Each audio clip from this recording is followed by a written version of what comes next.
Student, welcome to our new video. और इसमें हम देखने वाले हैं क्लास 10th एनसीईआरटी की chapter number first chemical reaction and equation का जो टॉपिक है बैलेंसिंग ऑफ केमिकल इक्वेशन। तो इसमें हम देखेंगे बैलेंसिंग ऑफ केमिकल इक्वेशन। तो सबसे पहले बैलेंसिंग ऑफ केमिकल इक्वेशन होता क्या है ये समझ लेते हैं। तो बैलेंसिंग ऑफ केमिकल इक्वेशन क्या होता है? The process of making the number of different types of atom equal on the both side equation is called the balancing chemical equation. It means कि रिएक्टेंट और प्रोडक्ट का जो भी number of atoms हैं दोनों को क्या करना होता है, हमें बोथ साइड रिएक्टेंट और प्रोडक्ट को क्या करना होता है, इक्वल करना होता है। ठीक है कि जितने रिएक्टेंट में जितने नंबर ऑफ एटम्स हैं, नंबर ऑफ मॉलिक्यूल जितने प्रेजेंट हैं, उतने ही प्रोडक्ट में नंबर ऑफ एटम्स या फिर नंबर ऑफ मॉलिक्यूल प्रेजेंट होने चाहिए, तभी हम उसको क्या बोलते हैं, बैलेंस केमिकल इक्वेशन। ठीक है, अदरवाइज वो क्या होता है, रिएक्शन अनबैलेंस होता है, और अनबैलेंस रिएक्शन क्या होता है, वो रॉन्ग होता है। तो यहाँ पे हम इसी को सीखेंगे कि रिएक्शन को बैलेंस कैसे करा जाता है, जो क्लास 10th का बहुत ही इंपॉर्टेंट टॉपिक है। तो इसका एक एग्जांपल देख लेते हैं। एग्जांपल क्या है कि जैसे मान लो हमारे पास यहाँ दिया गया है CH4 plus O2 gives out CO2 plus H2O। अब यहाँ पे अगर हम देखें तो नंबर ऑफ कार्बन जो है वो कितने हैं, 1। नंबर ऑफ हाइड्रोजन कितने हैं, 4। ऑक्सीजन कितने हैं, 2। इस साइड में अगर हम देखें तो नंबर ऑफ कार्बन कितने हैं, 1। ऑक्सीजन कितने हैं, 2 और एक 3।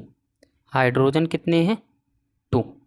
अब यहाँ पे देखो लेफ़्ट और राइट में देखो बैलेंस नहीं है केमिकल इक्वेशन।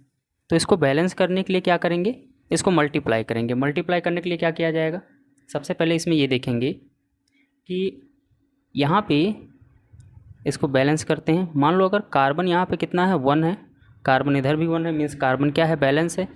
हाइड्रोजन इधर 4 है और इधर क्या है, 2 है, तो हाइड्रोजन क्या है, अनबैलेंस है। तो सबसे पहले इसको लिख लेंगे CH4 प्लस ऑक्सीजन, देखो इधर कितने हैं, 2 और इधर कितने हैं, 3। तो ऑक्सीजन के आगे 2 बढ़ा लेंगे, 2O2 हो जाएगा। गिव्स आउट, ये क्या हो जाएगा, CO2 प्लस 2H2O।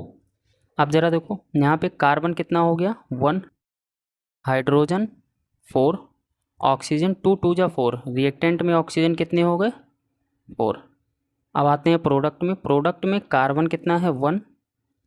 हाइड्रोजन की अगर बात करें तो हाइड्रोजन 2, 2 जा 4, हाइड्रोजन हो गया। ऑक्सीजन की अगर बात करें तो 2 इधर है और 2 ऑक्सीजन इधर है, तो ऑक्सीजन क्या हो गया, 4। अब यहाँ पे देखो ये रिएक्शन क्या हो गया, बैलेंस हो गया। Carbon 1 carbon 1, hydrogen 4 hydrogen 4, oxygen 4 और ऑक्सीजन 4। तो ये क्या हो गया, रिएक्शन क्या हो गया, बैलेंस हो गया। इसी तरह से हम क्या करेंगे, नेक्स्ट रिएक्शन को बैलेंस करेंगे। एक एग्जांपल और देख लेते हैं। अब जैसे इस एग्जांपल में अगर हम देखें तो यहाँ पे हमें क्या दिया गया है, यहाँ पे हमें दिया गया है ferrous Fe plus H2O gives out Fe3O4 plus H2 hydrogen gas. अब यहाँ पे अगर हम बैलेंसिंग की बात करें तो ये रिएक्शन अनबैलेंस है। क्यों? क्योंकि यहाँ पे Fe अगर रिएक्टेंट में बात करें तो 1 है, हाइड्रोजन 2 है और ऑक्सीजन क्या है, 1 है। लेकिन प्रोडक्ट में अगर हम देखें तो यहाँ पे Fe जो है वो 3 है और हाइड्रोजन 2 है और ऑक्सीजन 4 है। अब ये रिएक्शन क्या है, अनबैलेंस है। ठीक है, इसका रिएक्टेंट और प्रोडक्ट क्या है, बैलेंस नहीं है। तो इसको बैलेंस करते हैं। बैलेंस करने के लिए क्या करेंगे, अब यहाँ पे देखो Fe इधर Fe कितने हैं, 3। ठीक है, तो Fe इधर भी 3 कर लेते हैं, मीन्स 3 से मल्टीप्लाई कर लेंगे, 3Fe प्लस ऑक्सीजन इधर कितने हैं, 4 हैं और इधर ऑक्सीजन कितने हैं, 1 है ना। अब इधर 4 हैं इधर 1 है, तो इधर 4 ऑक्सीजन भी कर लेंगे। तो ये क्या हो जाएगा, 4H2O गिव्स आउट। अब इधर इधर क्या है, Fe3O4। ठीक, तो ये क्या हो जाएगा, Fe3O4 प्लस हाइड्रोजन गैस। यहाँ पे हाइड्रोजन कितने हैं, 2, 2 जा 4, मतलब ये क्या हो जाएगा, 4H2। अब इसमें देखो ये रिएक्शन क्या हो गया, बैलेंस हो गया। अब इधर Fe की अगर बात करें तो Fe कितना है, 3। हाइड्रोजन कितना है, 2, 2 जा 4। ऑक्सीजन कितना है, सॉरी 2, 2 जा यहाँ पे 4 2 जा 8 हो जाएगा, 4 2 जा 8 हाइड्रोजन। ऑक्सीजन कितना है 4, इधर देखेंगे तो इधर Fe कितना है 3, हाइड्रोजन कितना है 4 2 जा 8 और ऑक्सीजन कितना है 4। अब इसमें रिएक्टेंट और प्रोडक्ट दोनों क्या है बराबर है। तो ये तो हो गया दूसरा एग्जाम्पल। एक एग्जाम्पल और देख लेते हैं।